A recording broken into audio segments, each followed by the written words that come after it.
crises, including this video's next part covering the entire history of the decades-long conflict between Turkey and its millions of Kurdish inhabitants. NATO is a nominally defensive military alliance of 31 member states today as of 2023, founded primarily against Soviet and currently Russian expansionism in Europe. And yet, one of NATO's member states consistently carries out foreign policy actions contrary to the consensus, aims, and policies of all the other member states: Turkey. To an outside and as yet uninformed viewer, Turkey's actions over the past decade have made it seem more like a rogue state whose very status within NATO has been frequently put into question. Turkey's president, recently re-elected to another 5-year term in 2023, Recep Tayyip Erdogan, has carried out a highly confrontational and aggressive foreign policy against nearly all of his neighbors ever since the 2010s, including against several fellow NATO member states. He has repeatedly threatened war with neighboring Greece, as recently as December 2022 when he publicly boasted of Turkey's ability to strike the Greek capital with ballistic missiles, or 2 months before that in October when, during a rally, he warned the Greeks that, quote, "We may suddenly come one night," suggesting a potential future invasion. He has repeatedly waged actual war in Syria, with 3 separate invasions in 2016, 2018, and 2019 that have all resulted in about 5% of Syria's internationally recognized territory falling under Turkish military occupation, with frequent threats to launch even further invasions to expand that control even further, at the expense of the Syrian Kurds, who are supported, armed, and supplied by the United States. He recently, in 2023, ordered the shutdown of the critical Kirkuk-Ceyhan crude oil pipeline, a pipeline that usually carries oil from the Autonomous Kurdish Regional Government, or KRG, in northern Iraq, to the Turkish port of Ceyhan for export to the world market, and which provides roughly 80% of the entire KRG's operating budget, meaning that without it, the KRG is staring down financial ruin and potential even collapse, with severe consequences for the always fragile internal stability within Iraq. He has delivered weapons and supplies to assist his ally Azerbaijan wage war against Armenia, while continuing to officially deny the charge of the 1915 to 1917 Armenian genocide, something that most of the other member states of NATO do recognize as being a Turkish state-sponsored genocide, including the United States. Erdogan has sort of taken both sides during the ongoing Russian invasion of Ukraine. On the one hand, selling Turkish-produced arms to Ukraine, helping to negotiate a deal that for a time enabled Ukraine to continue exporting its globally significant grains to the world market, and blocking additional Russian warships from being able to pass through the Turkish Straits into the Black Sea theater. But on the other hand, he has continued leading Turkey into purchasing tens of billions of dollars worth of Russian oil, natural gas, and coal since the invasion began, while continuing to allow millions of Russian tourists to visit the country, granting Russians the ability to start up companies, invest, and buy property in Turkey, all while refusing to participate in any of the West's financial sanctions against Russia, while also further blocking the Turkish Straits to any outside NATO warships from entering into the Black Sea theater as well. The last American warship to have even been present in the Black Sea left nearly 2 years ago now, back in December of 2021 as a result. He had previously led Turkey into purchasing the Russian-built S-400 anti-air system for billions of dollars in 2019 and 2021, a system that was specifically engineered by the Russians to target and shoot down the American-made F-16 and F-35 stealth fighter, and which resulted in American sanctions coming down on its NATO ally, Turkey's ejection from the F-35 program, and the Biden administration's ultimate decision to recognize the Armenian genocide in 2021 in retaliation.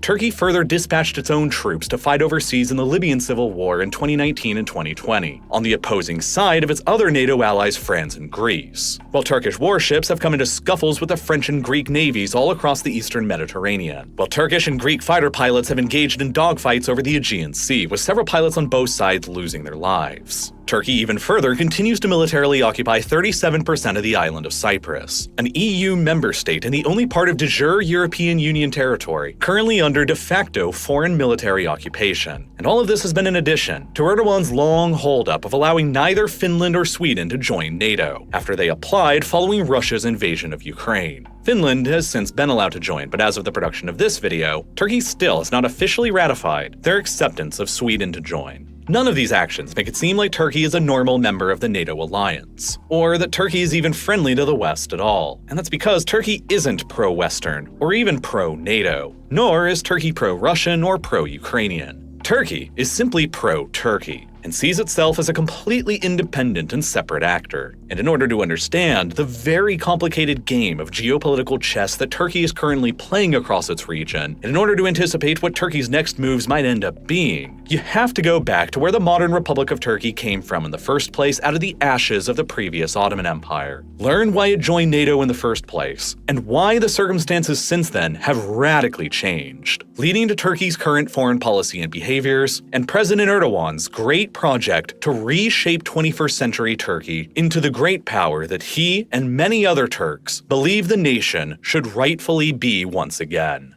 You see, prior to the First World War, the Turkish Ottoman Empire was a vast imperial state spanning across dozens of different ethnicities, languages, and religions, and united under the rule of an absolute hereditary monarchy, where the state's legitimacy came from its simultaneous claims of being the natural heir to the ancient Roman Empire and the successor to the previous Islamic caliphates that all came before it, reinforced by its control over all three of Islam's holiest cities, giving it the authority to claim itself as the spiritual leader of the Islamic faith. But for centuries leading up to 1914, the empire was in a slow but constant state of decay and geographic retreat, finally culminating in its decision to join the Central Powers of World War I, which it ultimately lost, and which ultimately resulted in the empire's final destruction. In 1920, the victorious Allied powers presented the Ottomans with the terms of the Treaty of Sèvres. All of the empire's remaining Arab lands were to be torn off from it, including all of the Islamic holy cities of Mecca, Medina, and Jerusalem. A huge new independent state for the empire's Armenian people was to be created in the northeast, while another independent state for the empire's Kurdish people was to be created in the southeast. The British, who had annexed the island of Cyprus from the Ottomans in 1914 at the onset of the war, would retain their control. Virtually all of the many thousands of islands within the Aegean would be given to either Italy or Greece, while the Greeks would further annex most of the Ottomans' remaining territory in Europe, in addition to another exclave in Anatolia around the city of Smyrna. And since that would place the Greeks in control of the northern side of the Dardanelles Strait and the Sea of Marmara, the straits themselves leading between the Black and Aegean Seas was to be placed under an internationally governed administration beyond the sovereignty of Turkey that remained.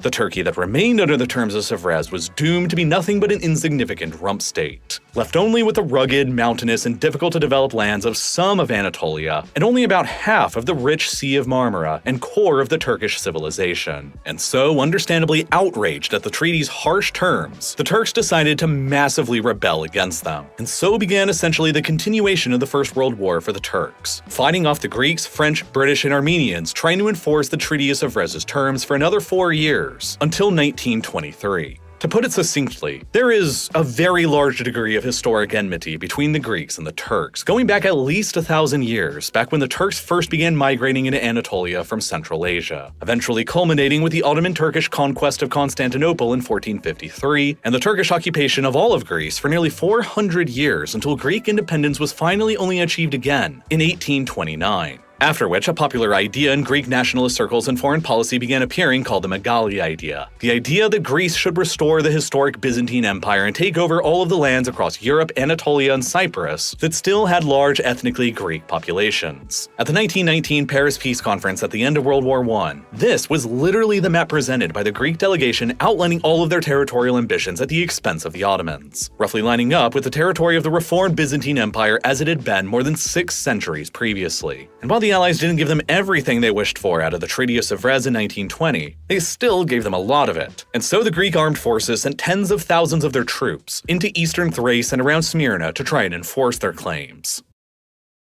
New players get 50 chances to bring home the #1 feeling, winning, on FanDuel Casino. In the end, though, the Turks fought hard and emerged victorious in the ensuing war against Greece and the Allies, forcing everyone back to the negotiating table again with the newly drafted Treaty of Lausanne in 1923, which led directly shortly afterwards to the proclamation of the modern Republic of Turkey. A new Turkey built not on the concepts of empire, absolute monarchy, and the spiritual leader of Sunni Islam like its Ottoman predecessor, but upon the new foundations of secularism, westernization, and the European model of a republic and a nation-state for the Turkish people. But in order to accomplish all of that, the new Turkey also set about on a campaign of radical self-transformation that sought to Turkify whatever remained of the country's territory, which involved either removing or assimilating anyone left behind who wasn't deemed to be Turkish enough. These kinds of transformative policies and actions led to the events that befell the Armenian people remaining in Anatolia between 1915 and 1917, in which the Christian Armenian population of the Ottoman Empire was systematically and methodically destroyed, resulting in an estimated 1.5 million Armenian deaths. The issue of whether or not this event legally constitutes a genocide or not is one of the most controversial contemporary issues between Turkey and the outside world, because Turkey's official state position ever since, right up into the present day, explicitly denies that a genocide ever took place, a position that is only similarly held by Turkey's allies, Azerbaijan and Pakistan. Conversely, the very first country in the world to recognize the events as a genocide of the Armenian people was Uruguay in 1965. A total of 34 countries around the world as of 2023 officially recognized the Armenian genocide, including most of Turkey's own allies in NATO. But the Armenians weren't the only ethnic minority in the lands that became Turkey that were purged in the early 20th century. After the Greeks retreated in 1922 and modern Turkey's borders were established in 1923, the two governments agreed on a population transfer of their Christian subjects considered to be Greek and their Muslim subjects considered to be Turkish. 1.5 million Greek Orthodox Christians were kicked out of Turkey and sent to Greece, while 400,000 Turkish Muslims were kicked out of Greece and sent to Turkey, an event that continues to influence Greco-Turkish relations today, a century later. After that transfer and the massacres before it, the only significant ethnic minority remaining within the Republic of Turkey after it was established were the Kurds across the southeast of the country, a people whose land spanned across the newly created countries of Turkey, Syria, Iraq, and also Iran. For decades afterwards, the Turkish government would carry out a policy of attempted assimilation of its own Kurdish population, including at various times outlawing the Kurdish language and culture itself and denying that their separate ethnicity existed altogether, by officially categorizing and referring to them as so-called Mountain Turks or Eastern Turks well into the 1990s. And while geographically speaking the terms of Lausanne were much better for Turkey than Sèvres had been, it still forced Turkey to compromise on many issues nonetheless. Many ethnic Turkish brethren remained outside of Turkey's borders in Hatay in the French Mandate and in Cyprus still ruled by the UK, while virtually all of the Aegean Islands remained controlled by either Greece or Italy, and the Turkish Straits themselves still remained under an international administration beyond Turkey's own sovereignty. All that Turkey was left with, for the most part, was the barren,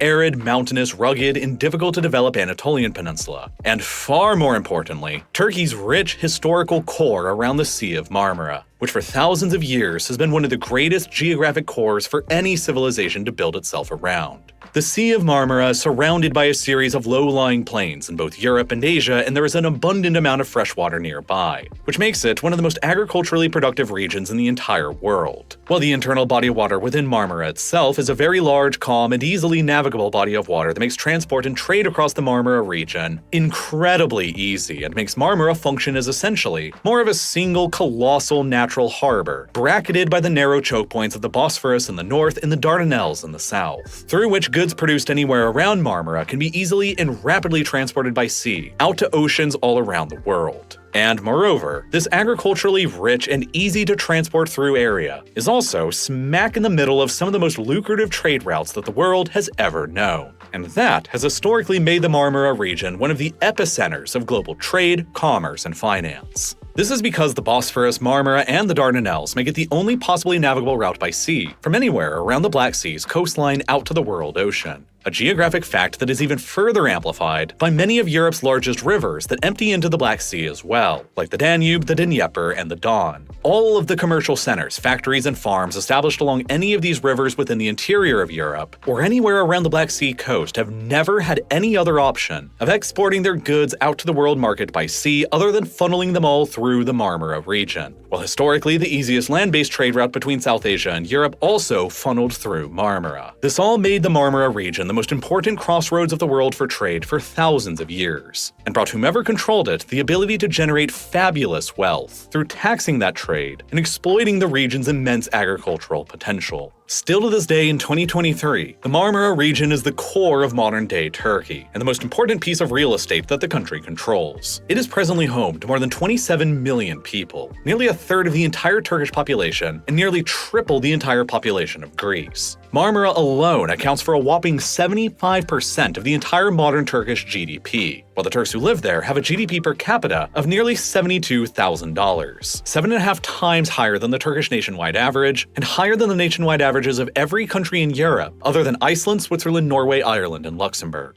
So obviously, any civilization in control of a geographic jewel as valuable as Marmara naturally wants to defend it by projecting its frontiers away from it as far as physically possible, to more naturally defensible terrain in order to block any hostile outside powers from being able to penetrate into the Marmara core. The best territorial strategy to defend Marmara involves possessing a strong navy capable of guarding and plugging the Bosphorus and Dardanelles that lead into Marmara, while projecting power into both the Black and Aegean seas on either end. It also involves expanding the most desired land borders away from Marmara all the way across Anatolia to the southeast. Because while Anatolia may not be very useful from a civilizational development standpoint, it is very useful as a huge, difficult-to-travel-over barrier, separating the valuable core of Marmara from everyone else over in the Middle East.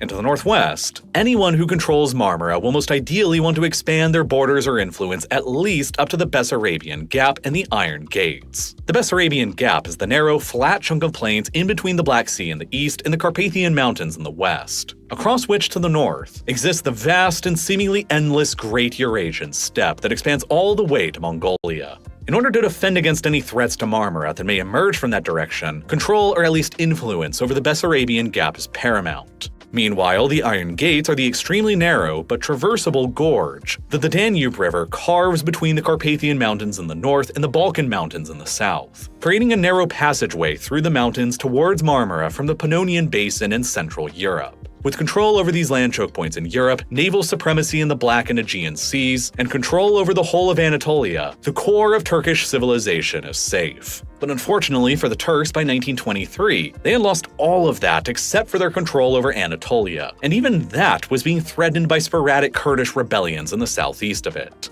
Thus, ever since the Treaty of Lausanne was first signed, there has been a constant cadre of Turkish nationalists who have still railed against its terms as unfair, and Turkey has generally spent the century of history ever since pushing back against it in all different directions whenever it senses that it has the geopolitical opportunity to do so. The first significant pushback came in 1936, when sensing the growing geopolitical angst in Europe over fascist Italy's control over many of the Aegean islands, the Turks were able to successfully renegotiate their ownership over the Turkish Straits with the Western powers in the 1936 Montreux Convention, which continues to remain legally enforced to this day and essentially guarantees that the Straits will remain open to all commercial activity of all nations during times of peace, while during times of war, Turkey can largely act as it sees fit and deny the passage of outside warships through, as it is currently doing during the war in Ukraine. Then, a bit further on in 1937, the Turks were also able to convince the French, who controlled Syria at the time, to push out the Hatay province as an independent state, and then in 1939, following a highly controversial referendum within the independent country of Hatay, it voted to be annexed into Turkey, which finally created Turkey's contemporary internationally recognized borders. But it has remained a highly sensitive issue, harming relations between Turkey and Syria ever since. Syria has continually claimed ever since their own independence from France in 1946 that Hatay was stolen from them by the Turks as a result of French colonialism, and that it should be rightfully returned back to Syria, a position that the Syrian government still officially maintains as of 2023. After the horrible experience during World War I in which it lost its entire empire, Turkey opted to tread carefully for a while and remain neutral throughout the entire Second World War until the final closing days of it in 1945, when an Allied victory was all but certain. But afterwards, at the beginning of the Cold War, Turkey's geopolitical situation became quite possibly the most tenuous it has ever been at any point during the past century. All of Italy's Aegean islands were ceded over to Greece in 1947, but the British still ruled over Cyprus. But most alarmingly of all, the Soviets now dominated essentially the entire rim of the Black Sea beyond Turkey's own control, and through its Warsaw Pact proxies also dominated both the Bessarabian Gap and the Iron Gates. And feeling emboldened after their triumph over Germany and preparing for the Cold War with the United States, Stalin was now insisting on tearing up the terms of the 1936 Montreux Convention, that he argued was enabling Turkey and potentially America to bottle up the Soviet Black Sea Fleet. Now, all of a sudden in 1946, Stalin was demanding that Turkey agree to a new joint Turkish-Soviet administration of the Straits, with a permanent Soviet military presence getting established there alongside of the Turks to replace the Montreux Convention. After Turkey refused to entertain the idea, the crisis escalated even further, and the Soviets then began pressing the Turks for a series of territorial demands in far eastern Turkey, based on the Soviets' historic claims of the previous Russian Empire, and then additionally on behalf of the claims of the Georgian and Armenian Soviet republics, based on the land that the World War I-era allies had promised to give Armenia during the 1920 Treaty of Sèvres. And then, to attempt to destabilize Turkey even further, the Soviets also began covertly supporting and influencing several Kurdish separatist groups operating across the southeast of Turkey, contributing to the later PKK Kurdish separatist group adopting a staunchly Marxist-Leninist ideology. Under understandably alarmed by all of this and fearful of the Soviet Union as a majorly looming existential threat, Turkey decided to join the NATO alliance in 1952, alongside their arch-historic rival, Greece, for very similar reasons. Because although they shared a deep historic enmity and maintained multiple ongoing territorial disputes, both Turkey and Greece back at the time were far more fearful of the Soviet Union as their shared greater external threat.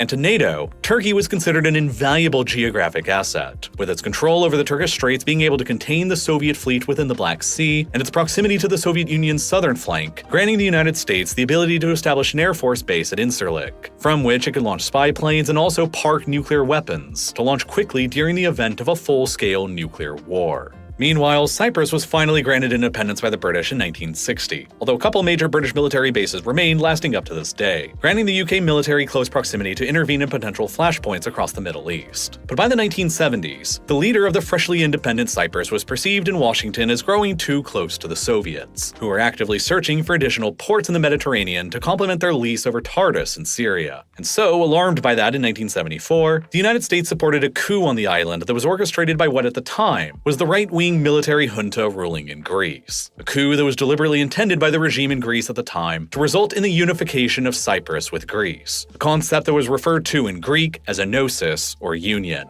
At the time, approximately 77% of Cyprus's population were Greeks who were broadly in favor of unification with the Greek mainland. But another 18% of the island's population were Turks who most definitely were not in favor, a legacy of the centuries of control the Ottomans had once enjoyed over Cyprus before it passed into British rule.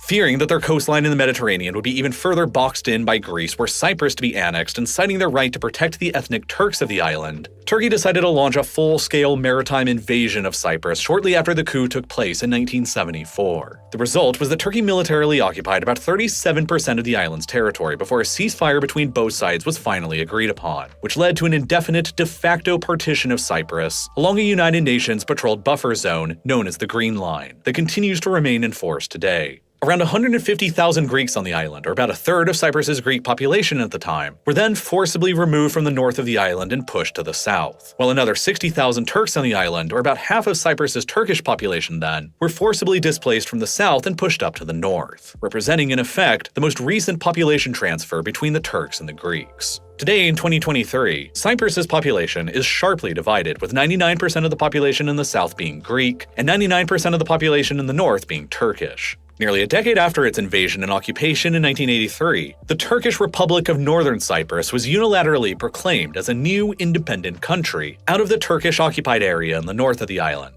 though to this date, the only country in the world that has ever recognized its legitimacy and sovereignty is Turkey. The UN continues to consider Northern Cyprus an illegally Turkish-occupied territory of the Republic of Cyprus, which has further amounted to an illegal military occupation of EU territory after Cyprus joined the European Union in 2004. Since the 1970s, around 150,000 Turks from the Turkish mainland have also migrated to Northern Cyprus as well, which the UN further considers to be an illegal migration of occupied territory. But for the first time in more than half a century, Turkey had pushed back against the terms of Lausanne with military force, and was largely successful in doing so. It had re-established a firm de facto foothold in Cyprus once again. But by 1982, the stakes in the territorial disagreements between Greece and Turkey over the terms of Lausanne had only increased. It was in that year that the United Nations formulated the UN Convention on the Law of the Sea, a set of legal frameworks for all marine and maritime activities worldwide, that most of the countries of the world have since signed on to. This is the convention that established international laws defining a country's territorial waters as extending up to 12 nautical miles from their coastline, and exclusive economic zones, or EEZs, extending up to 200 nautical miles from their coastline. From Turkey's perspective, though, this agreement became especially worrisome within the Aegean Sea between themselves and Greece. Prior to the 1982 UN Convention, it was customary that a state's territorial waters in which it exerted exclusive sovereignty extended out to only 6 nautical miles from their coastlines, which was what both Greece and Turkey were practicing within the Aegean. But although the Greek and Turkish mainlands around the Aegean are roughly equal in length, the overwhelming majority of all the thousands of islands within the sea are all controlled by Greece and were set up that way by the terms of the 1923 Treaty of Lausanne. were Greece and Turkey each to extend their territorial waters in the Aegean up to the 12 nautical miles as prescribed by the 1982 UN Convention, Greece's numerous islands nearby to the Turkish coast would block the Turks from receiving any benefit at all, while virtually the entirety of the Aegean would suddenly transform into sovereign Greek territorial waters, essentially making the Aegean a Greek lake from the perspective of Turkey. Which, remember, when you're primarily concerned about the defense of your core region around Marmara, is not necessarily very ideal. Thus, Greece signed on to the 1982 UN Convention on the Law of the Sea, while Turkey to this date never has, and so insists that it is not legally bound by it.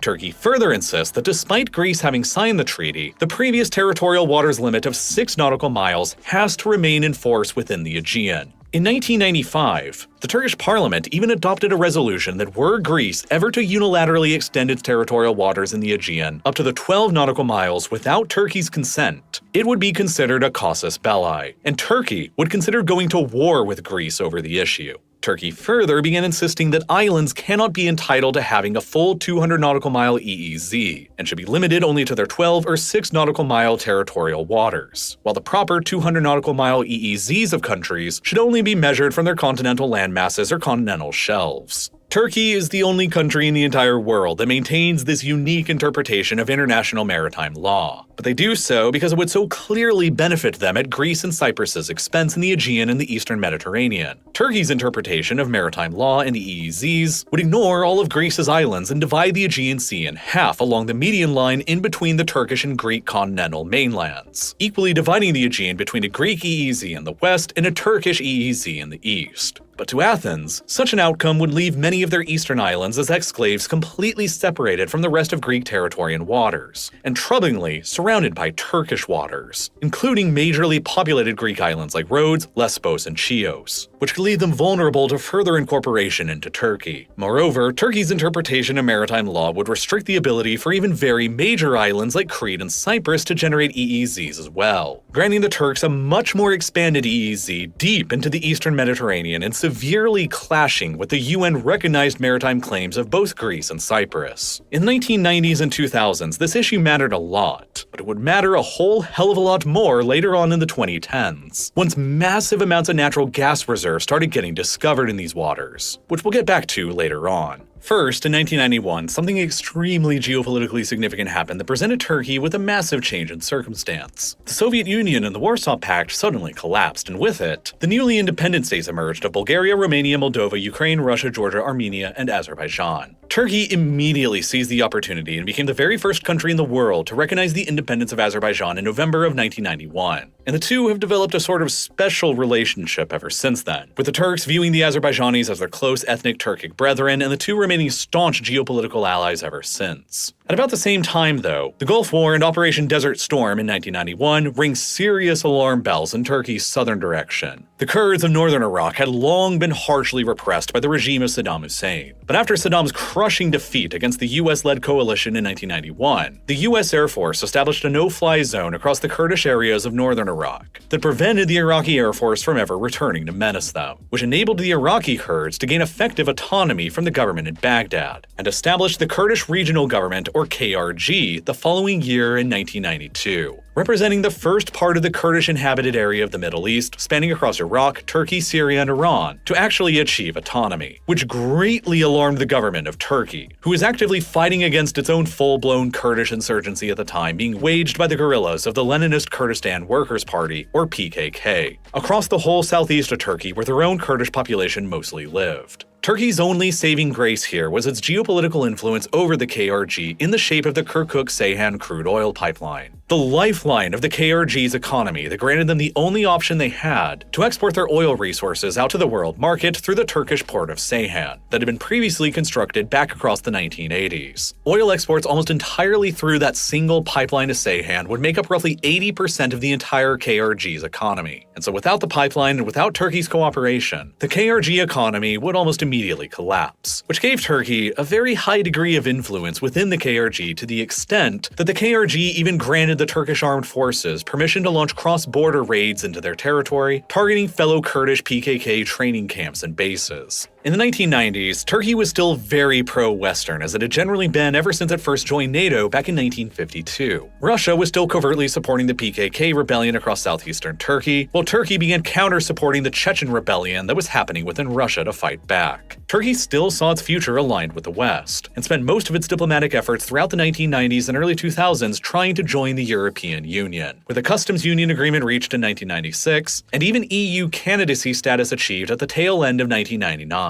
But from then on, the negotiations between Ankara and Brussels over Turkey's admission to the club began stalling over a number of issues. Turkey's human rights record was widely regarded as not being up to EU standards, with wide-scale reports of war crimes and abuses combating the ongoing PKK insurgency in the southeast of Turkey and the ongoing state-sponsored Kurdish assimilation program, to the continued illegal occupation of northern Cyprus, which after 2004 became an illegal occupation of EU territory, to the continued state denial of the Armenian genocide, to Turkey's ongoing maritime disputes with Greece and threats of war. Many people in the EU were hesitant about what Turkey's membership for the group would mean. And moreover, Turkey didn't meet many of the economic requirements to join as well. And there was still a certain degree of prejudice within Europe that the Turks were simply not European enough to join. It eventually became quite clear that Turkey would never be accepted into the European Union. And seeing the door to the west behind them slowly closing, the Turks started naturally looking in other directions and for new leadership,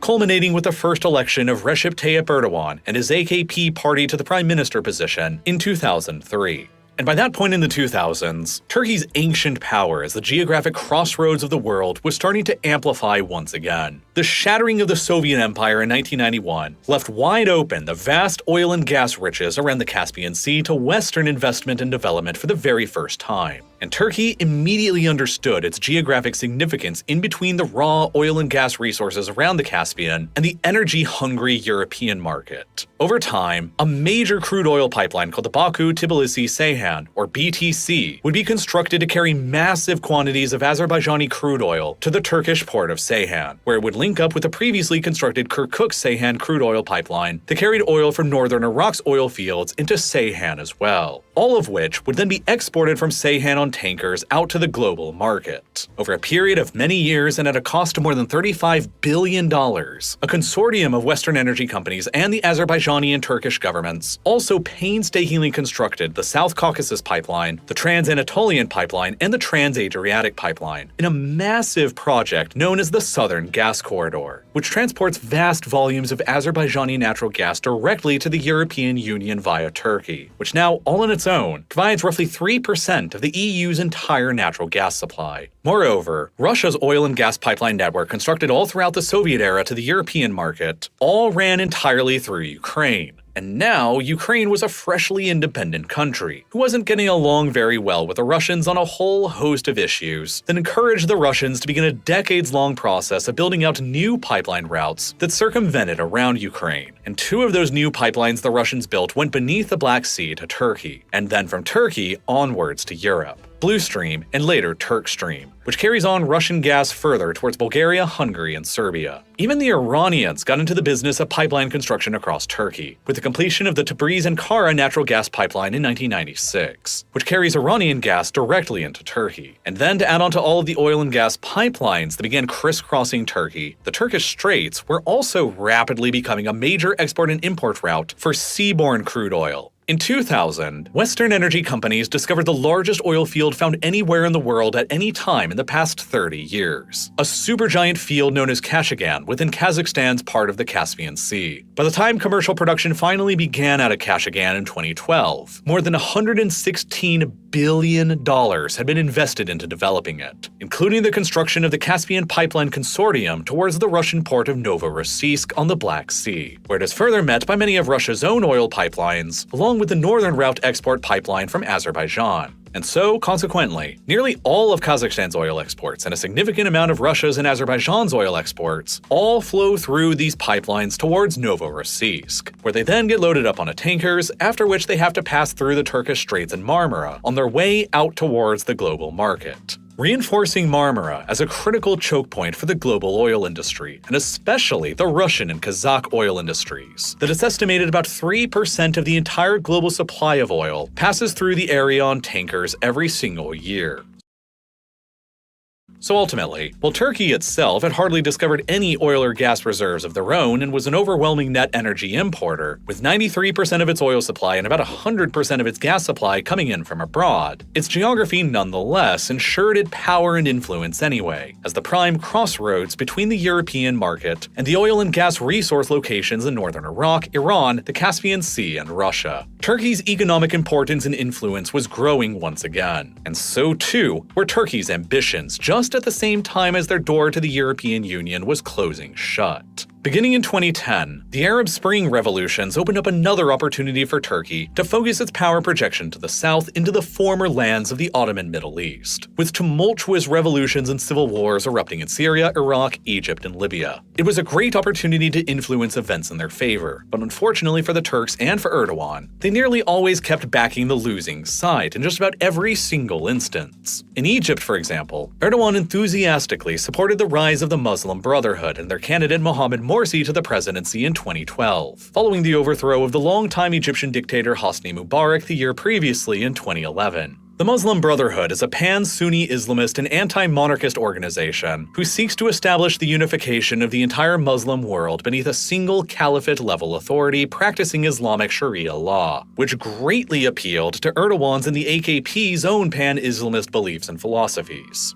To an extent, Erdogan since the 2010s has been both a pan-Islamist with a strong conviction in his Sunni faith, and a Turkish nationalist with a strong conviction in Turkey's ultimate destiny to lead the Muslim world once again, as it used to during the Ottoman period. So when the Muslim Brotherhood emerged in power in Egypt in 2012, Erdogan saw it as the opportunity to strike an alliance with Egypt, with himself and Turkey as the more senior partner. But unfortunately for him, the Muslim Brotherhood is also anathema to the regimes of the Arab monarchies of Saudi Arabia, the United Arab Emirates, and Bahrain, who all officially regard the Muslim Brotherhood as a terrorist organization over the Brotherhood's opposition to their own monarchies. Saudi Arabia, in particular, was utterly terrified about the prospect of a Muslim Brotherhood government emerging in Egypt, over concerns of what that government could or would do with the Suez Canal. They could potentially shut it down to Saudi oil tankers and block off the most major export route for Saudi crude oil to Europe. And so in 2013, the Saudis sponsored a coup in Egypt that overthrew the short-lived Muslim Brotherhood government and replaced it with a rule by the Egyptian military, led by Abdel Fattah al-Sisi, who after taking power promptly purged the Muslim Brotherhood from the country, outlawed it, and also recognized it as a terrorist organization, leading to very tense relationships between itself and the governments of Saudi Arabia, the UAE, and Bahrain, and Erdogan's government in Turkey, that began offering the Brotherhood a safe refuge to regroup in. Then, as Libya descended into a catastrophic civil war in 2014, Turkey gradually came to support the Government of National Accord, or GNA side based in Tripoli, in another part of the formerly Ottoman world. The GNA had ties to the Muslim Brotherhood, and of course, Erdogan wanted to establish more Brotherhood-friendly regimes in the region. But the biggest thing that the GNA in Libya provided to Erdogan was an astonishing maritime agreement with him that came about in 2019, wherein the GNA government essentially recognized all of Turkey's maritime claims in the Eastern Mediterranean and accepted Turkey's unique interpretation of maritime law, the first other government in the world to ever do so. And in order to legitimize and enforce Libya's acceptance of the Turkish claims, Turkey decided to dispatch its own troops overseas to Libya to fight in the civil war on the GNA's behalf, to ensure that the GNA would end up emerging victorious and keep the deal intact. But this once again placed Turkish forces fighting in the formerly Ottoman world against the Arab coalition against it that was opposed to the spread of the Muslim Brotherhood and further Turkish meddling in the Arab world.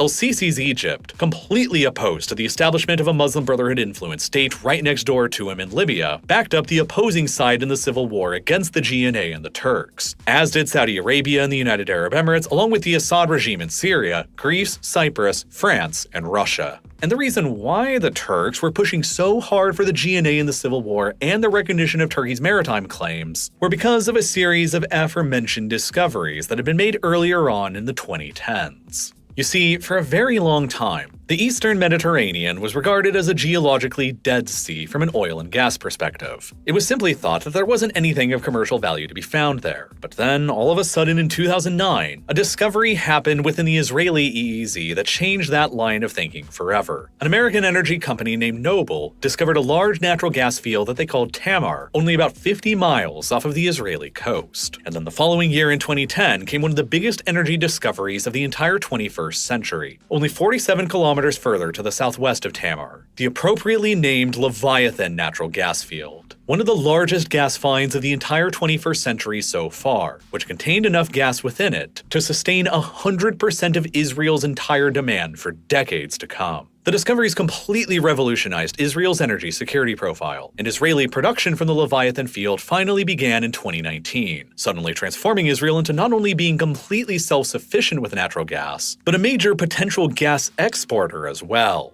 Noble further went on to discover the major Aphrodite gas field within the EEZ of Cyprus in 2011, in which Chevron and Shell currently expect production to begin in 2027, while the Italian energy company Eni further discovered the major Zohr gas field within the EEZ of Egypt in 2012, paving the way for all three countries, Israel, Cyprus, and Egypt, to each become significant new gas exporting countries to Europe. And sitting on the sidelines of all of these new fantastic natural gas discoveries was Turkey, who also knew how the 1982 UN Convention on the Law of the Seas rules largely blocked off their own EEZ in the Eastern Mediterranean, and made it boxed in by the EEZs the UN granted to the islands of Greece and Cyprus. Turkey was fearful of missing out on any of the potentially huge gas discoveries that were suddenly being made, and so they began much more aggressively asserting their own maritime claims contrary to the UN-recognized claims of Greece and Cyprus in the 2010s. Shortly after signing the maritime agreement with the GNA in 2019, Erdogan publicly railed against what he called the absurdity of Castellarizo, a tiny Greek island within swimming distance of the Turkish mainland, with fewer than 600 Greek inhabitants, and more than 125 kilometers away from the nearest other Greek landmass, but which under the UN Convention on the Law of the Sea generates this massive EEZ, roughly 4,000 times larger than itself for Greece, deep into the Eastern Mediterranean, at the expense of Turkey. Erdogan lambasted that Castellarizo didn't deserve an EEZ at all, and the following month in January of 2020 even rejected the notion that Crete deserved an EEZ, a major Greek island with over 600,000 residents. Turkish drill ships escorted by Turkish warships then began entering into all of the various overlapping maritime claim areas between themselves, Greece, and Cyprus, and they began searching for more natural gas fields in what the Turkish government very firmly insisted were their waters, including locations very close to major Greek islands like Crete and Rhodes, which have led to frequent disputes and confrontations with the navies of Greece and Cyprus, as well as the French Navy, who even sent an aircraft carrier to the Eastern Mediterranean to support the United Nations-backed claims of Greece and Cyprus. The French even signed an unprecedented mutual defense pact with the Greeks in 2021, promising that if Greece ever came under Turkish attack, France would be contractually obligated to join the war and come to Greece's aid. But Turkey's plays here in the late 2010s were also designed to disrupt a plan by the West to begin circumventing their geographic location as the new crossroads of the global oil and gas trade. Around 2019, there began serious discussions between Israel, Cyprus, and Greece to construct a brand new pipeline that would be called EastMed, that would connect all of their newly discovered Eastern Mediterranean gas fields directly to the European Union. Currently projected to be completed by 2025 at a price tag of 6 billion euros, the pipeline will greatly help the economies of Israel and Cyprus by turning them into major natural gas exporters who will suddenly be capable of supplying the European Union with roughly 3% of their entire natural gas supply once it's all operational, and it will all simultaneously diversify Europe's gas imports even further away from Russia, and completely circumvent Turkey's crossroads location with all of its other pipelines. Naturally meaning that both Moscow and Ankara are opposed to the project, and part of the reason why the Turks so aggressively pursued the maritime deal with the GNA in Libya, because it directly put Turkish and Libyan maritime claims in the way of the proposed EastMed pipeline, which the Turkish government began insisting afterwards was illegal to construct, since it would have to cross through their waters. There was even an event in 2019 where a Turkish ship was bringing weapons to the GNA in Libya, and a French frigate operating in the area nearby attempting to halt the delivery claimed that the Turks momentarily locked their weapon systems onto them. This is a very, very high-stakes game currently being played for natural gas resources across the Eastern Mediterranean between Turkey and the GNA and Libya on one side, with their claims pushing back against the United Nations, the 1923 Treaty of Lausanne, and the status quo, and Greece, Cyprus, Israel, Egypt, and France, along with probably the United Arab Emirates and Saudi Arabia, all pushing back against them on the other side. Wars have erupted between nations over far smaller issues than this in the past, and these are the modern 21st century issues that have led Erdogan to frequently boast about Turkish missiles being capable of striking Athens.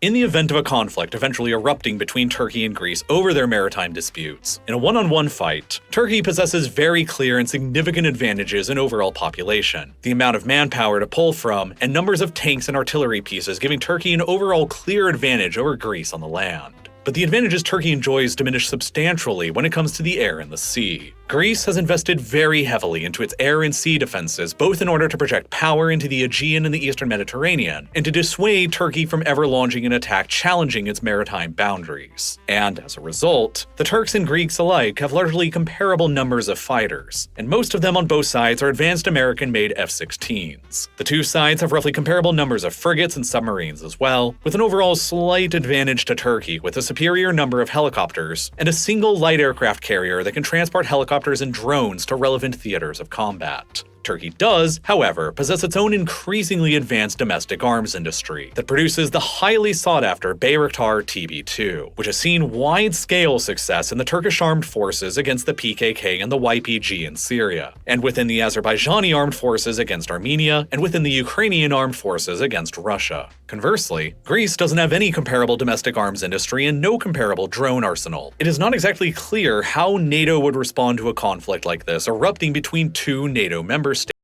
But something that Greece certainly has over Turkey is more powerful friends to call upon like France, who is now, as of 2021, obliged by treaty outside of NATO to go to war with Turkey on Greece's behalf in the event of a Turkish attack on Greece. And as a result, it is far from clear that Turkey would win right now in a conflict with Greece and/or Cyprus, over pressing their maritime claims in the Aegean and the Eastern Mediterranean. And so it has incentives to be pushy, but still diplomatic. In the future, however, Turkey's demographics are certain to completely swallow Greece whole, because right now, there are roughly 13 times as many Turkish children aged 0 to 14 than there are Greek children aged 0 to 14, and Turkey's fertility rate remains substantially ahead of Greece's. 20 years from now in the 2040s, it is all but a mathematical and demographic certainty that Turkey's young fighting age and working age populations will be orders of magnitude greater than the equivalent populations in Greece. And there's very little Greece can actually do about that, other than hope to stay within the good graces of outside powers and potential protectors like France or the United States. But regardless, tensions between the two sides finally started to cool down a bit in the 2020s, after the Turks also began discovering some of their own massive natural gas fields in the Black Sea within their northern EEZ. In 2020, Turkish drill ships discovered the massive Sakarya gas field in the Black Sea that has the potential to completely revolutionize the Turkish energy industry forever. Over the past 3 years since that discovery, Turkey has relentlessly pursued building out the infrastructure for a pipeline from Sakarya to the Turkish mainland.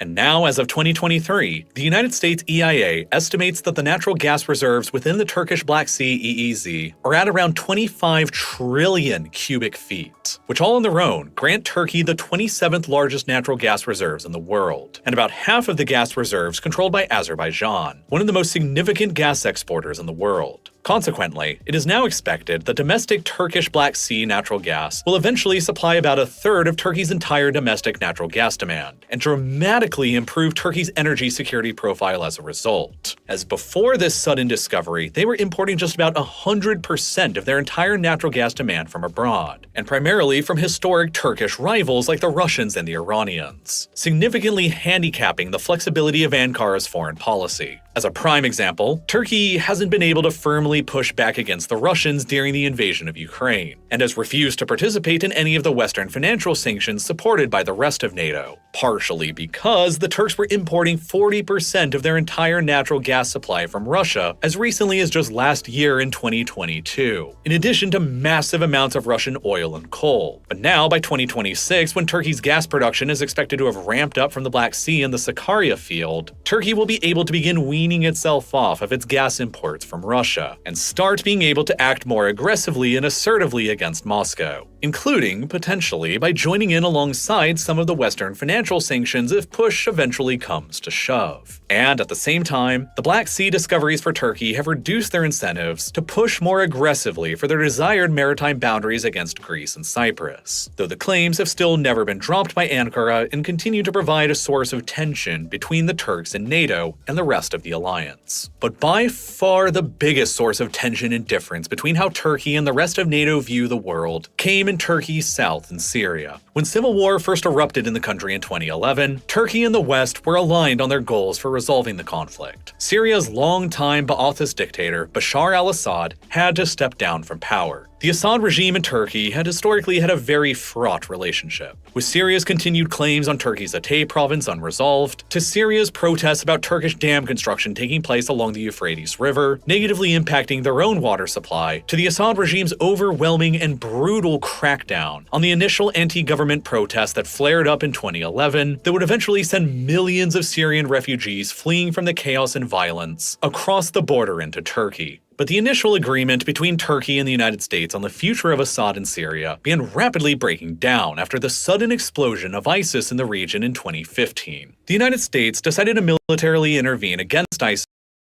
beginning in late 2014, and in order to do so, they began heavily supporting the Kurdish forces in northeast Syria, who were actively fighting against ISIS on the ground and were seeing a great degree of success doing so. Armed with advanced American weapons and supported by more than 2,000 US military advisors and special forces, the Syrian Kurds rolled ISIS back and greatly expanded to carve out a de facto independent state within Syria that they began calling Rojava, which means west in the Kurdish language in reference to West Kurdistan. Rojava ended up expanding deep into the Arab majority areas of Syria well beyond the Kurdish majority part of the country, and came to eventually be in control of about 25% of Syria's territory, with several million inhabitants and virtually all of Syria's lucrative oil fields. Left on its own, Rojava would be a major functioning country de facto led by the Kurds, especially with its support from the United States, and potentially from the other autonomous Kurdish government already established next door within Iraq. But worst of all from Turkey's perspective, unlike the government of the KRG in northern Iraq that was reliant on Turkey for their oil exports and economy, the government of Rojava in Syria was incredibly and inexorably linked to the militant PKK group that was still waging its insurgency across the Kurdish inhabited areas of southeastern Turkey in its own campaign for secession or autonomy from the Turkish government. Were Turkey to lose control over the southeast of the country inhabited by the Kurds, it would, in a flash, lose about 15 million of its people. But that's hardly what's most concerning to Ankara. What is far more pressing is the fact that the headwaters for both the Tigris and the Euphrates rivers begin within the Kurdish inhabited area of southeastern Turkey. Roughly 45% of all the water in the Tigris begins within Turkey, while an overwhelming 90% of all the water in the Euphrates River also begins within Turkey. This is a massive source of fresh water for Turkey to have secured for its own growing population and increasingly water-stressed cities. But the rivers don't just provide enormous freshwater supplies for Turkey's own population. Ever since the 1960s, the Turks have built a series of dozens of dams across both rivers in order to harness their hydroelectric and agricultural potential and to help further develop the rough interior of Anatolia. And moreover, their control over the majority of the water in both of the rivers gives them a very high degree of influence over both Syria and Iraq further downstream, who heavily rely on the water in the rivers for their own water supplies. And among the many dams Turkey has constructed along its sections of the rivers within the Kurdish inhabited area is the massive Ataturk Dam, the third largest dam in the entire world as of 2023, built at a staggering cost of $1.25 billion,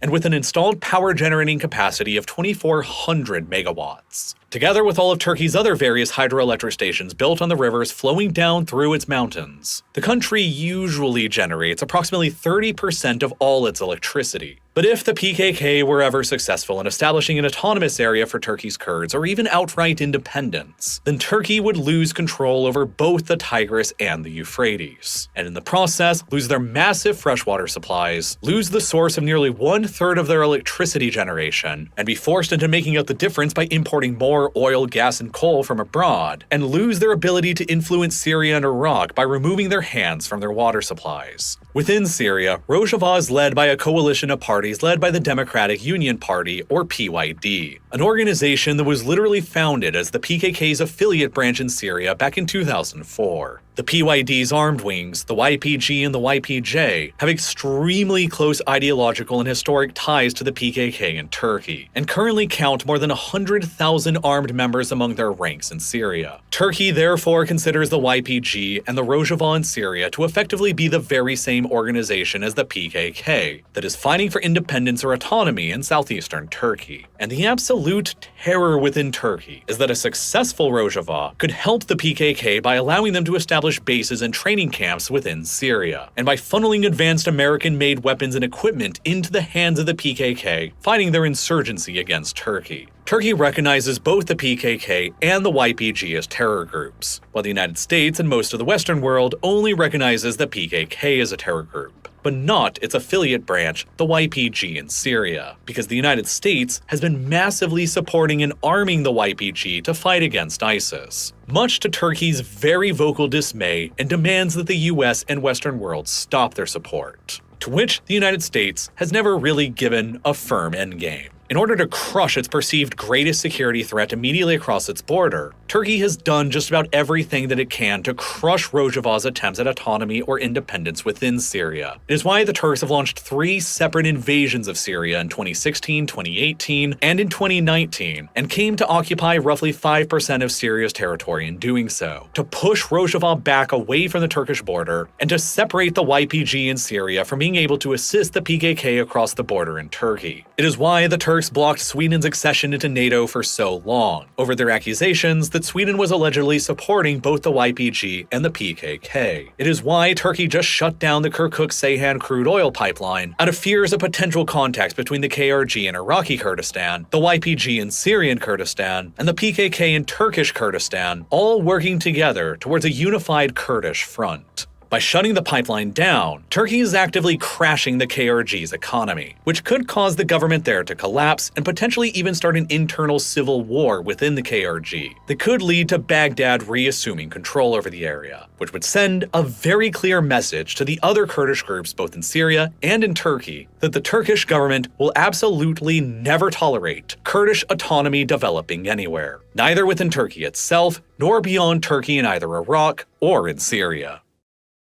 The war that Turkey has fought against the PKK across Turkey, Iraq, and Syria ever since the 1980s into the present day is inexorably linked to this new map of Turkey's desire to both retain control over its vast freshwater resources and retain its geographic position as the crossroads for energy pipelines between Europe and Western Asia. It is a war that has claimed the lives of more than 60,000 people since it intensified in the early 1980s, and it continues to seriously mire and negatively impact relations between Turkey and the rest of NATO. But unfortunately, the next part of this video covering this darker side of Turkey's geopolitical ambitions and energy and water crises, relating to its massive and catastrophic struggle with containing the PKK's armed insurgency and Kurdish nationalism in the southeast, would almost certainly cause the rest of this video to become demonetized and age-restricted, which ultimately would mean that YouTube's algorithm would have never promoted any of this video to you, and you would probably never have seen any of it. But thankfully, I was still able to produce the next part of this video anyway because of the power of Nebula, where you can go and watch the next 50-minute long part right now, covering the entire length of the ongoing conflict between Turkey and the Kurdish people, explaining where the PKK came from and what it wants, and how the war has been fought by both sides across Turkey, Syria, Iraq, and even around the world.